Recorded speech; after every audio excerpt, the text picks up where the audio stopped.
Welcome, everyone. This is Coaching in Session. My name is Michael Rearden, and I will be your mindset coach today. And today we're going to be talking about men's coaching and training.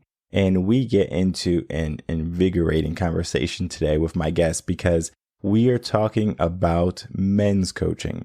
If you know anything about the podcast, you've been around for a little bit. I love speaking with other men who are just strong on their mission for purpose and helping other men flourish. We are almost at a divide, or we're almost at a minority when it comes to men helping other men grow, because it's almost like, I don't want to help you grow because then it's going to take from me, or you're going to be ahead of me. And then now there's a competition aspect there. However, men should not just look at other men as competition, but how can maybe you help me build, I help you build.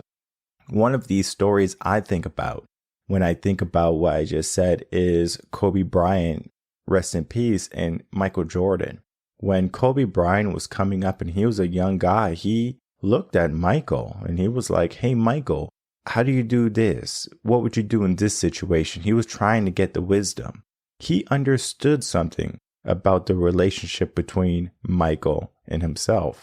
He wasn't afraid to say, even though you're my competitor or my rival, it doesn't mean that you can't also be my friend.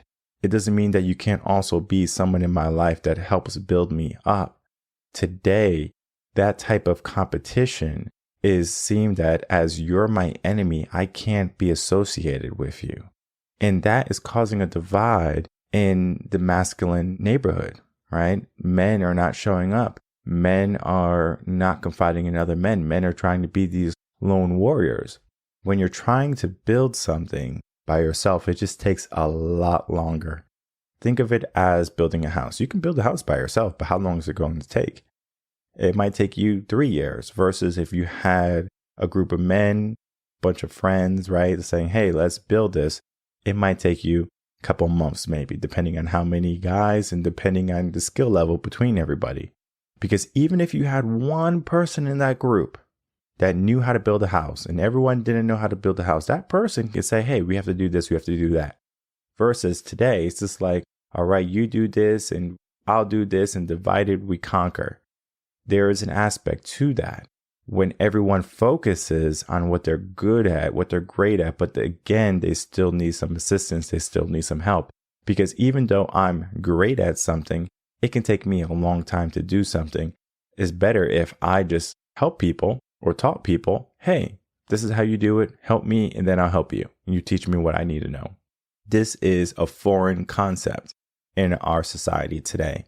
And today we're going to be talking about the aspect of men, the mindset of men, what men need to do in their life, in their relationships, and so much more, because this conversation is going to get into a mindset of where men should reside in. Now, I'm not saying that every male is going to want to be in this type of mentality, because again, we're talking about family, we're talking about purpose and mission, and maybe you're someone who doesn't want to have a family, or you don't want to have a mission in life. You simply want to just kind of go where the world takes you. Think of like a surfer dude. I just want to be a surfer and travel the world. Cool, you could be a free soul and you can do that. But most men are looking for some purpose. They're looking for a mission. This is going to be the episode for you, because not only are we going to be telling you what you need to do in your life, we're going to be giving you some secrets, some top tips, questions to ask yourself that when you do, you're going to start to question, are you doing everything in your power today? And if you're not, let's make a change. So let's get into that interview with Jeremy and myself.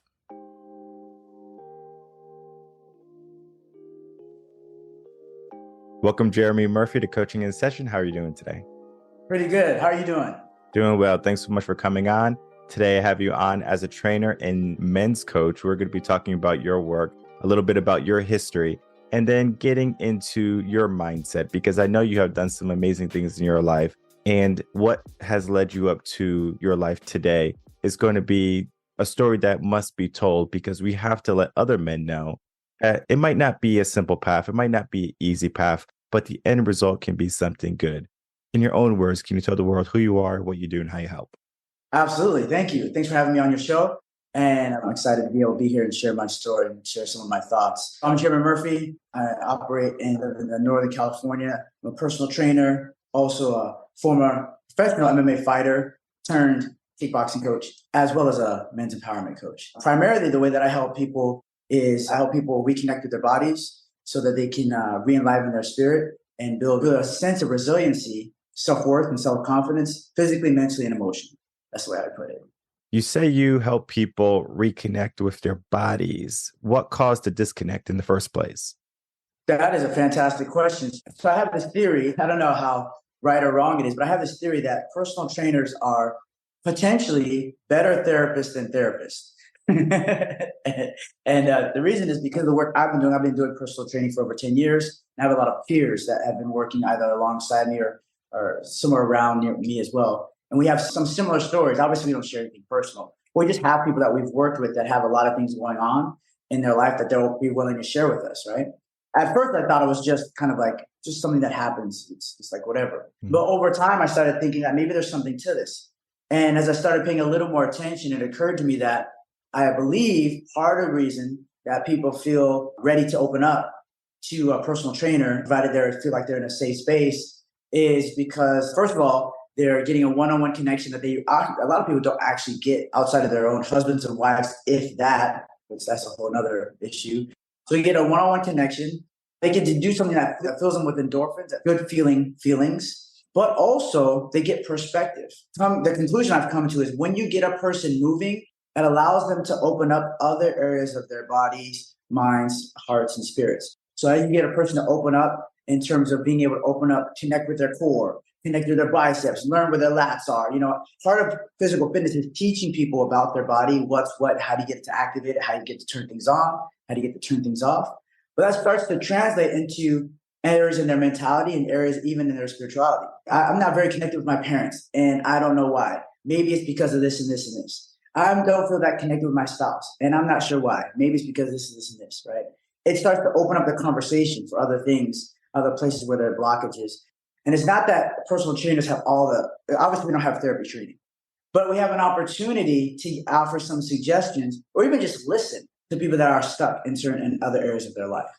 When it comes to therapy has a place, but then it doesn't have a place also. So when we look at training, helping people reconnect, therapy is going to be a step behind training, life coaching, mindset coaching, the same thing. We have to look at what does the person need or what they're aiming at. Do they want to look back at their history and find peace with it? Or do they want to change their, I guess you can say, their destiny or their future? Most people, they're not happy in their current situation, so they want to change it.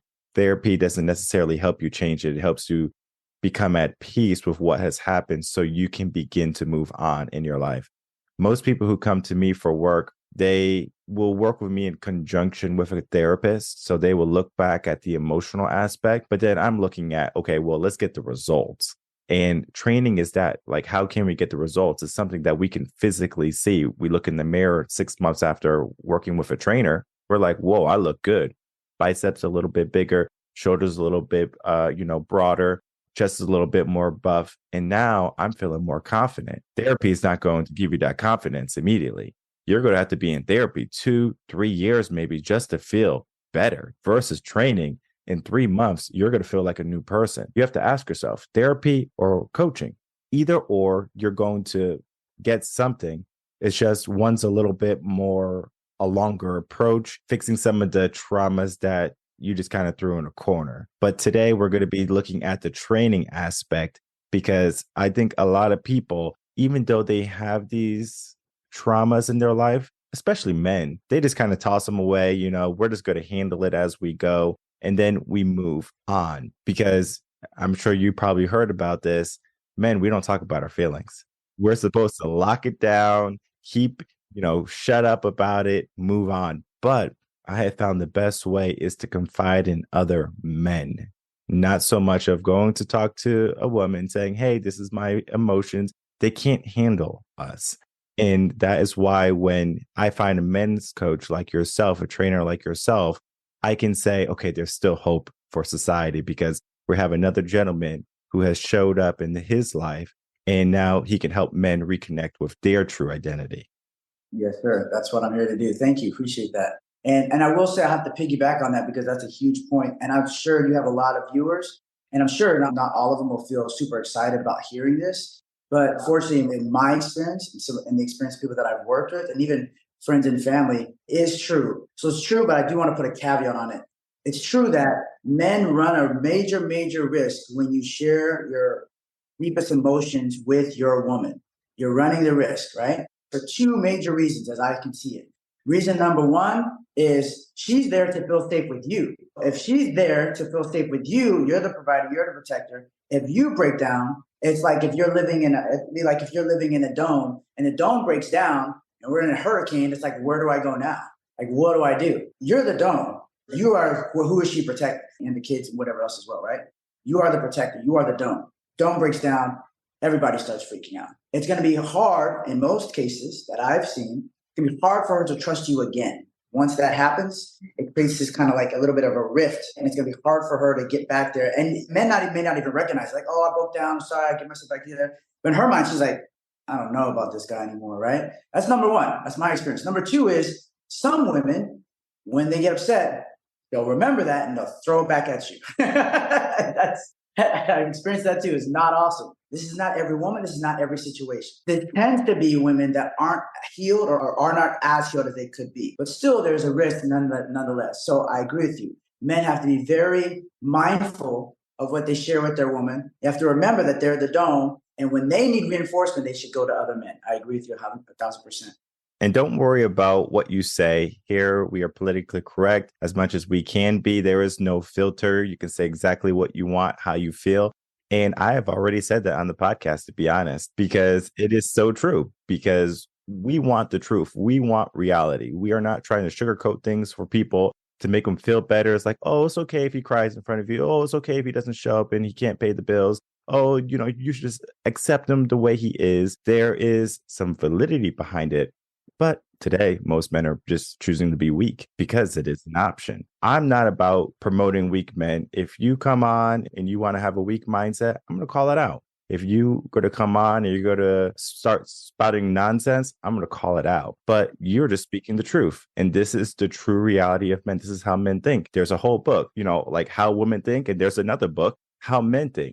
They didn't put it in the same book because it's two different books. It's two different minds. And when we are looking at a man trying to show up in their life, if you're a woman and you want your man to show up, you have to do what he needs to flourish. If you're bickering at him, if you're yelling at him, if you're belittling him, if you're not respecting him, he's not going to show up. No matter how much you think in your mind you're pushing him, it's just not going to work. However, if you see your man and he's struggling and he just is not doing well, instead of belittling the man, help the man. You know what? I'm not going to talk to you about this. I know a really good guy. I know Jeremy. I know Michael. Call them, right? They could talk to you for 30 minutes, I'm sure, discovery session. Get that going. Figure out what's going on in your life. I can't handle it. I don't know how to handle your problems. I don't know what's going in your mind. And this is the disconnect, because people think, oh, marriage, my best friend.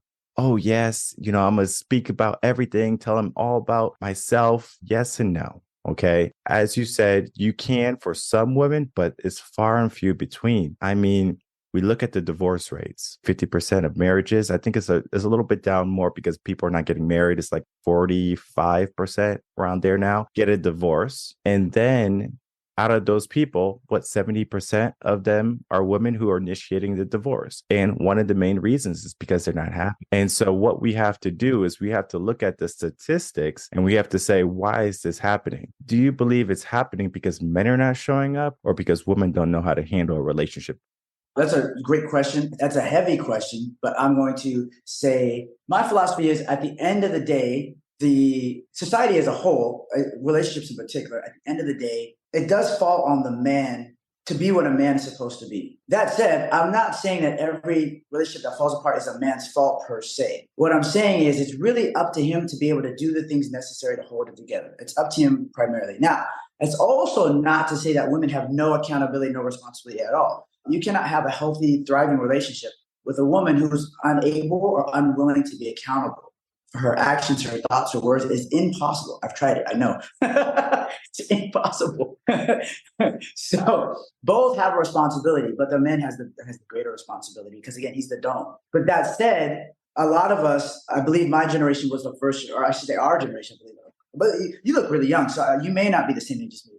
But around our generation, let's say, was one of the first generations where, as it seems to me, what was required to be a man, that information was, that memo was not sent down to us. Something happened in our generation, our span. I think the same thing for women. What femininity is was not downloaded to many of them. What masculinity is was not downloaded to a lot of us.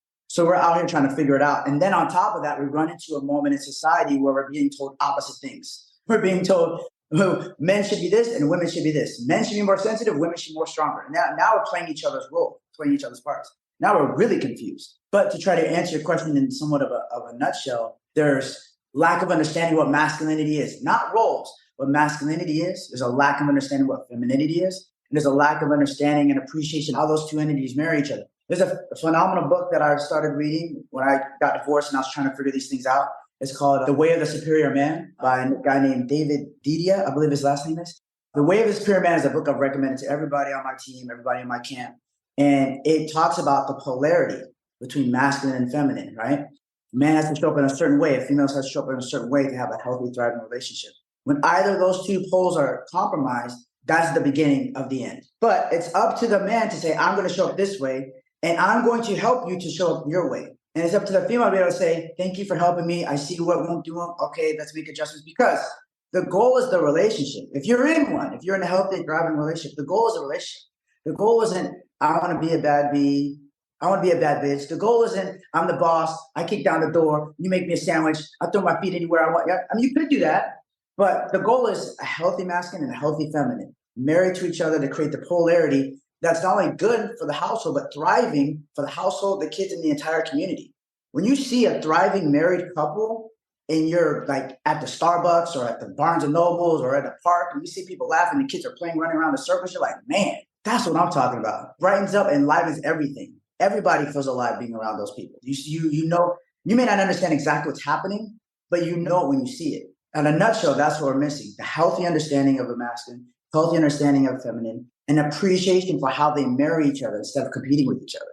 And we have a few options for how we're going to go about the rest of the conversation, because you have the experience with the divorce, helping men, I'm sure, through that.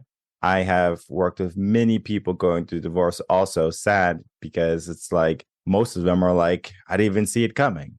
And one of the things that happens is that they reach a certain age, they feel like there's something else out there for them. It's like, oh, there's something else in the world. I want to try this. I think this is why so many older ladies are doing OnlyFans and stuff like that now, because they're trying to get validation somewhere, or they're trying to see what else is out there. That causes a ripple or a divide in the relationship, because now the man is like, I thought we were good. I was doing everything I was supposed to do. I was doing everything that I was taught, pay all the bills, take care of the kids. And then now you don't feel satisfied. You don't feel happy. One of the things I tell men when they're going through this is like, hit the gym. And once they do that, everything changes, because now their mindset, their confidence, and then also a little bit of now this male is elevating himself among all the other males that this woman is, or the wife or the ex-wife or whatever, is seeing. Oh, wow, this is my husband. Look at him now. And so now it's like, what do I do? You have a choice now as a man, as a father, maybe. Do you take her back? What would you do in a situation like that? Oh, that's a really good question. And that's a challenging scenario, because if you have kids involved, if this just happened, even if it was just like, even if the divorce/breakup was 6 months, even if it's 2-3 years down the line, there's still connection there. There's still some feeling there, most likely. That's a tough one. But if I was speaking to somebody like this, if I was speaking to a man that was going through this situation, I would ask him 3 questions. My first question would be, maybe more, but 3 primary questions.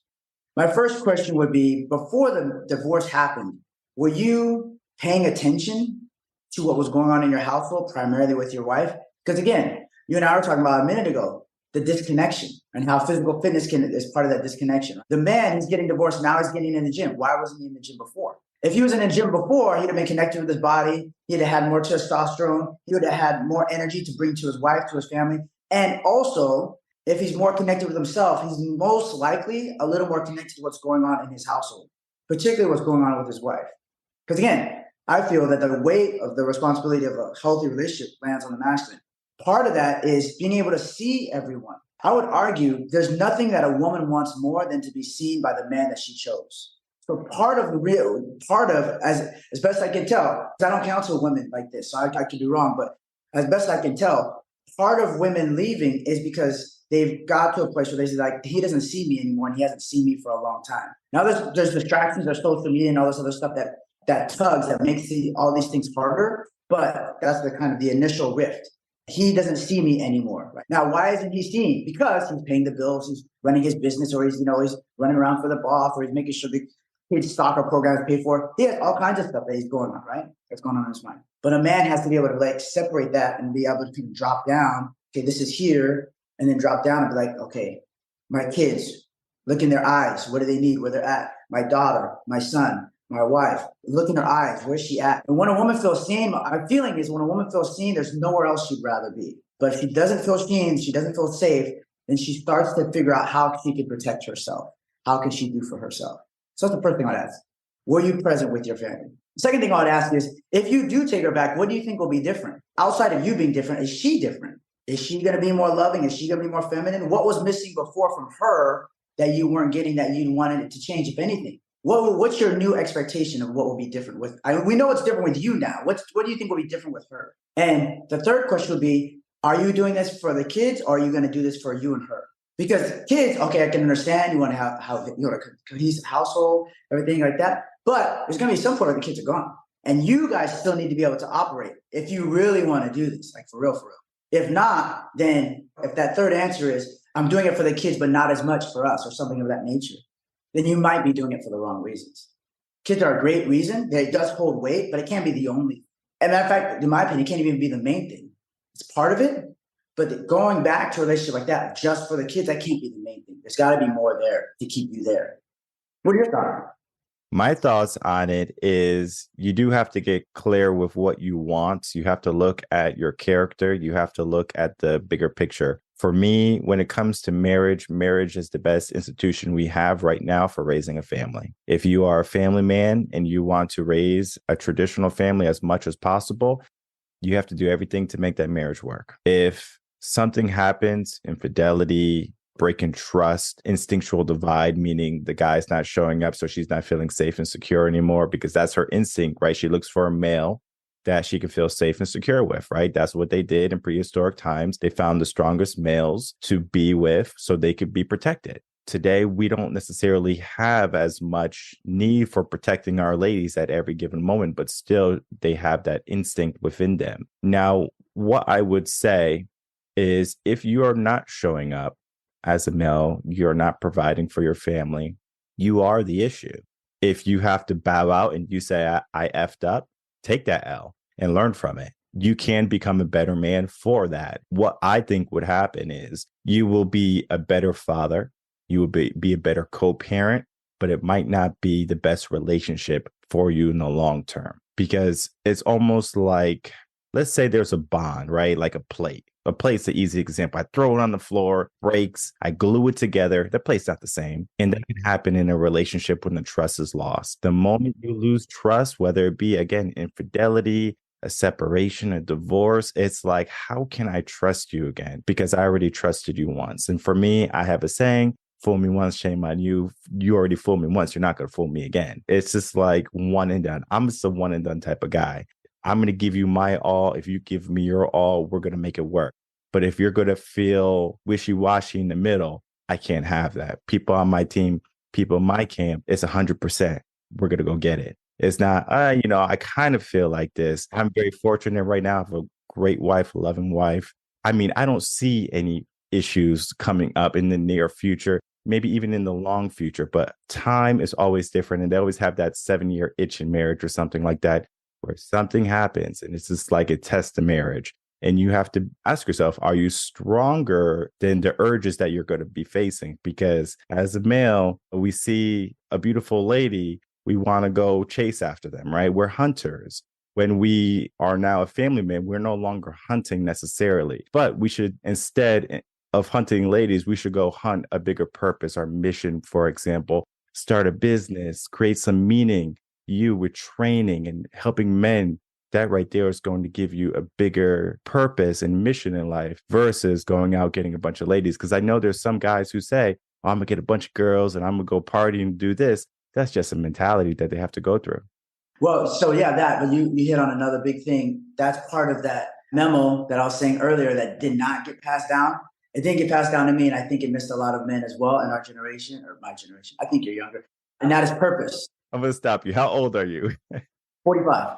Oh, yeah. Okay. So you beat me by 10 years. I'm 35. Okay, perfect. The idea of men having a purpose is something that we should have had from jump. That didn't occur to me until I started going through this process, like in the last maybe 6, maybe 7 years, maybe. Like the idea that I should have a purpose, right? And as I paid more attention to that, I started to understand just how vital that is to a man's life. Yes, when you have a purpose, it forces you, and you start to filter everything through that. I'm a married man. I'm on my work. I got my work together. I got my kids together, my wife together. Will sleeping with this 27-year-old add to my purpose? Take away from my purpose.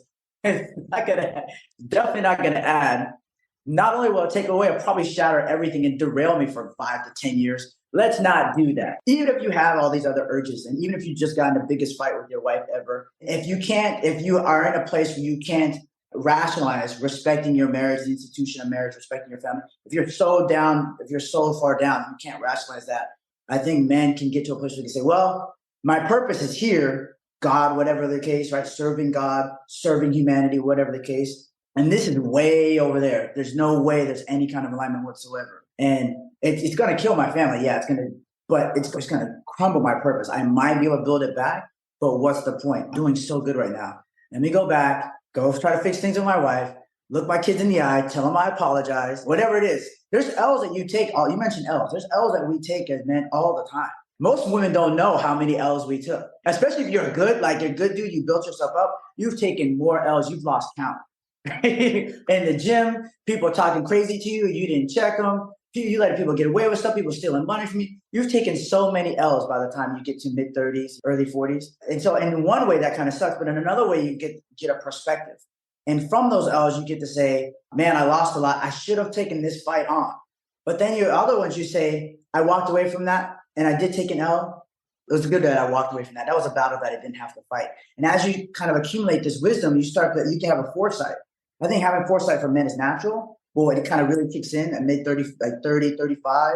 It kind of elevates a little bit. And you start to say, you can start to plan and make steps 5, 6, 7, 10 steps ahead. Be like, oh, you know what? If I take one step this way, 10 steps later, it's going to be this. Don't need that. You can see it, you can visualize it. You're like, I don't need it. That's a gift men have that I don't think we use it in business. We use it in partnerships. We need to use that more in our relationship, how we manage ourselves as well. Yeah, that's definitely a masculine trait. And it's a good trait to have because we are trying to build something in our life. And that is what many men fail to do today. And the work that you do is helping men build that body and build that mind, because training is about mind too. I was in the gym this morning and I was like, is physical fitness all about the body or is it more about the mind? And I was just like going through that. And I was like, I think it's more about the mind than it is the body, because I was on the Stairmaster and I was doing my perfect tens and I was just like, this kind of sucks. But I was like, I'm not going to stop because my mind should be stronger than my body. Because if that's not the case, then my body will never be stronger than my mind, or at least try to be. We as men, we have to learn that our limits are not necessarily what we think only, right? We have to push past them. And I have found in my experience that in order for a man to succeed wildly in life, he needs another man. He needs someone to mentor him, coach him all the way through. It's just like when you're a teenager, it doesn't matter if you're a single mom and you have a son, that male that you're raising is going to look for another man to exemplify, good or bad. It doesn't matter. If he's a drug dealer, he's going to follow him. If he's a businessman, he's going to follow him. Why not put men like Jeremy in that teen's corner and saying, hey, let's get you on the right track from the jump, versus you have to go through all this trial and error. And I find that to be a detriment to most men because they get those L's for no reason and they could just have been on the right path. Now, again, wisdom is coming down from, an elder, someone who has done it already. And sometimes when you're a teen, you might like, I don't want to listen to this old man. I want to listen to this guy. I want to go live the world for yourself. There's some things you're going to have to experience for yourself, but then there's some aspects that you can avoid all in all. And for that, I want to kind of leave on a cliffhanger. You could definitely touch on it, but I want people to reach out to you, Jeremy. I want people to say, hey, I'm going through this. How can I start to elevate myself? So as we begin to wrap up, hit us with, your final thoughts on that, and then tell the audience where they can find you. Thank you. I'm so glad you mentioned that. I agree 1,000%. And here's what I teach. Here's my thoughts. My process has been this. I mentioned you're an MMA fighter, right? When you train in mixed martial arts, you have a huge team, like say 30 people. But when you're getting ready for a fight, of those 30, a lot of them are outside your weight class and they're too big and they're different experience, all this case. So you create a team within a team. You get 7 guys, 5-7 guys, and you spar with them, groundwork them, you do your road work with them, whatever the case. And those guys kind of help you get ready for that particular fight. And when they fight, you do the same thing for them. You have a team within a team. And then when you go to the cage, you have an even smaller team. You have like maybe 3 guys, right? You have 3 coaches outside the cage, and then it's just you. But the cage is a metaphor for life. The only person that you're actually fighting is you. It's you versus you, your lower self versus your greater self. And the beast that wins is the one that you feed, is what I believe. But the aspect of the team is because when you have a team, like you said, I say every man should have at least 3, but preferably 5 guys. What I call ride or die, a big brother, a coach, a mentor, and a father figure. None of these people have to be blood related, by the way. They can all be people you choose and curate. But when you have these 5 guys that are part of your team, they give you a 360 perspective of your life, all the way around, up and down, where you're going to be, where you're at, what's around the corner. There's a lot that happens. They keep you out of negativity. They give you great feedback of your ideas, where your life path is. Does it have validity? Is it in alignment with who you are as they see you? They'll tell you when you're bullshit. They'll tell you when you're messing up. And they'll tell you that from every aspect of your life, your business, the women that you're dealing with, whatever the case. They'll keep you insulated from negativity, and they'll keep you on your path. They'll keep you, when you tell them, I'm trying to be this person, I want to do this thing, this is my new purpose, they'll say, all right, this is what you say, good. And then when you contact them, you ask them a question for them, they're going to match the 2. You're going to see, you say you want to do this, but you told me this is your purpose, and they don't line up. What's going on, right? Keep you on the straight and narrow. That's part of what I teach. I do have an online course that I launched. People can learn about it from my website. They can find me at www.jeremydmurphy.com/fightback. The course is called Fight Back. Fight is an acronym. Turn pain into purpose. People can also find me on Facebook, www.facebook, right? /Jeremy D. Murphy. LinkedIn, Jeremy D. Murphy. Also, my YouTube. My YouTube is Jeremy D. Murphy as well. But Facebook is the place where I spend the most time. And if you go to Facebook, I do have a program that I'm launching. 6 weeks, reclaim your masculine frame. You go to Facebook, add me as a friend. You send me the message frame. I'll send you the details about the 6-week men's group coaching program that I'm doing to help you reclaim your masculine frame. And I'll definitely make it easy for everyone. All those links are going to be in the description box below. I encourage every male who's listening to sign up, follow Jeremy. If you are a woman who is listening, you have a son, if you have a husband that you want to pass this to, because again, this information is going to help build a man. This is not to hurt any relationship, hurt anyone. This is to help build. All right. So I want people to understand that we are full of love. We're full of sincerity. We want to see everyone prosper. And it doesn't have to be a simple notion of, all right, we're going to fight to take control. It's more of we're going to fight to have control over our body, our mind, and our actions. Because when we do that, we can make a huge change in the world. I want to thank you so much, Jeremy, for coming on, spending some time with us, and talking about your work. Thank you. Appreciate it. Thanks for having me on, Michael, and your tribe and your team. Great conversation. Thank you. All right, everyone. I would like to thank you so much for watching that interview with Jeremy Murphy and myself. As you can see, the interview, we were going in. There was no filter, even though we were still politically correct. We're not calling people out. We're just telling it how it is, telling it how we see. It could be difficult for men, especially, to say, you know what, I need some help. Hey, I've been there. What needs to happen is we need to think of it as, hey, I just broke my arm. I need to go to the hospital. All right. There's no more rubbing dirt on it or sucking it up. Hey, my arm is broken. I need to go get it fixed. If your life is malfunctioning, let's call it that, why not get it fixed? Why not get it remedied? I like to go to the doctor once a year to get my wellness check. Not that I need to go to the doctor and say, hey, am I okay? They're going to say, yeah, you're okay. I go to the gym, I work out, I eat good. But even then, I still go do the things that I have to do. Are you checking in is what I'm trying to say. It doesn't have to be the doctor. It could be a coach. We talked about therapy a little bit. I don't think men need therapy most of the time, unless you were like severely abused as a child. But then again, if we look at the statistics, I mean, most men are just going to deal with it. Okay. They're just going to say, yeah, that was my problem. I'm going to deal with it. However, most men, when they have those problems of abuse or whatever, they tend to have negative outlooks because their perception is that. What we can do to fix that is, if you had a problem in your past, you don't want to go relive it. That's fine. I understand. But let's start to ask a deeper question now. What can I do to not relive that past and make it my present? That's going to be a tough question for people to understand, because the question is going to be, how can I be the man that I wish I was in the past? Or how can I be a better quality man today so maybe my children don't have to go through that, or someone else doesn't have to go through what I went through, that they can learn from it, or that they can feel that they're not alone? There are many aspects to how a man can help other men show up.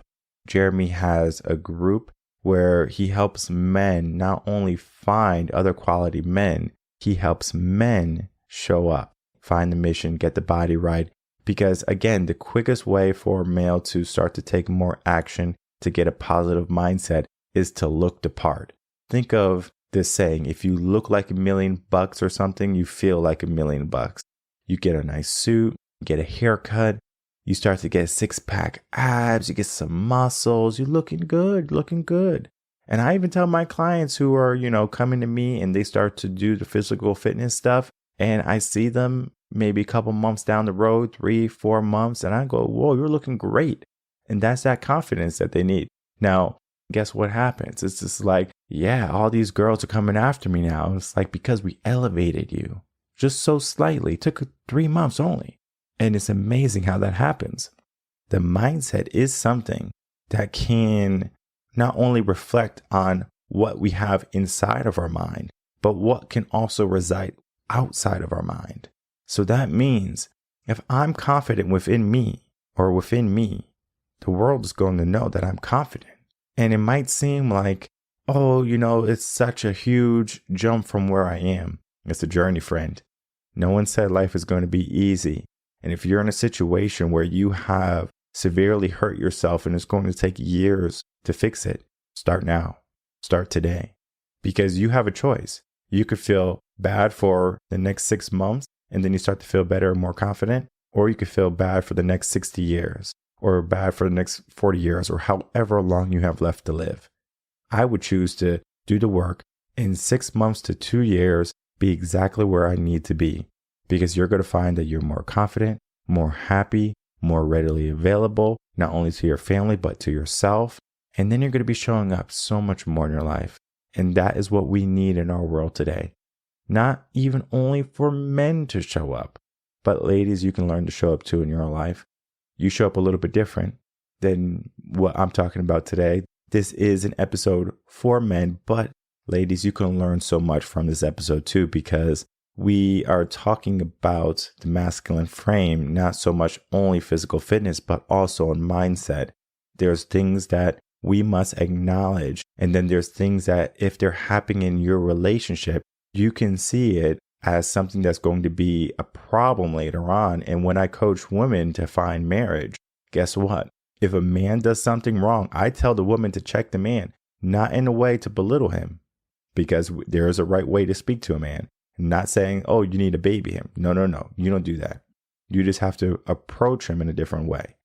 I can give you many examples of stuff that has happened in the coaching experience for women getting men and finding marriage and having a family. I can do that all day long.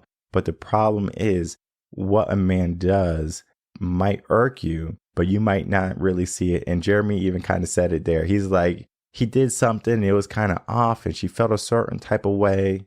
That is what I'm talking about.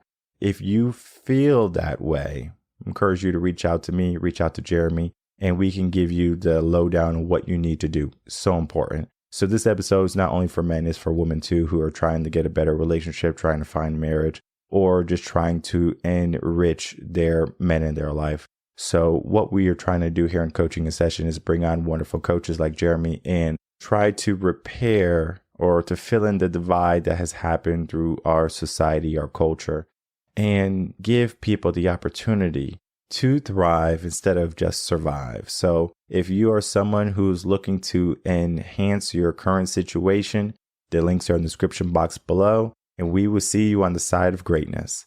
My name is Michael Rearden. I'm a mindset coach. If you have any questions, email me coachinginsession@gmail.com. I'll see everyone on the next episode of Coaching in Session. Until then, everyone take care.